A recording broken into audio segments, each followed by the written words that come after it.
China, according to reports, has just rolled over $3.4 billion in loans to Pakistan, bringing Islamabad's foreign exchange reserves to $14 billion. To most, it looked like routine diplomacy. But dig deeper, there is more to it. It was Beijing's opening gambit in intensifying US-China power struggle, one where control of Pakistan is seen as vital for reshaping the future of the Indo-Pacific, Central Asia and the broader Islamic world. Pakistan is more than just a neighbor to India. It is a pivot, a launchpad, a chessboard of corridors, pipelines and military alliances. But for China, Pakistan is the corridor to the Arabian Sea, a way out of the Malacca Strait. The China-Pakistan Economic Corridor, or CPEC, allows Chinese goods and oil to bypass checkpoints controlled by the US Navy.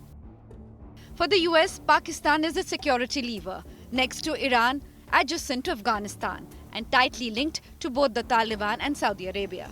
It is the only Muslim nuclear power and the only country that has been both an American ally, sometimes simultaneously. China has pumped over $62 billion into Pakistan since 2018, building highways, power plants, railway lines and most crucially, developing Gwadar port. It gives Beijing a direct sea outlet to oil-rich West Asia and a future naval outpost to project power in the Indian Ocean. June 2025, President Donald Trump hosted Pakistan's Army Chief, Field Marshal Asim Munir, for the lunch at the White House. That is not just for optics, it is symbolism. In Pakistan's military-dominated political system, being seen as the highest table of power in Washington is like winning the geopolitical lottery. Both countries want to be seen as Pakistan's primary military benefactor, but for different reasons.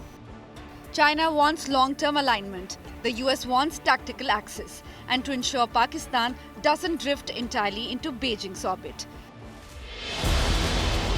For India, CPEC is more than infrastructure, it is provocation. The corridor passes through territory India claims as its own, Pakistan-occupied Kashmir. New Delhi sees a two-front challenge, China in the north, Pakistan in the west, and Chinese-funded military projects tying them together. So when Trump hosts Pakistan's army chief and supplies F-16 upgrades, India sees betrayal. China offers debt relief, ports and long-term partnership. The US offers military prestige, diplomatic reach and market access. But neither can claim victory yet. Because Islamabad is doing what middle powers do best, balancing, hedging, extracting.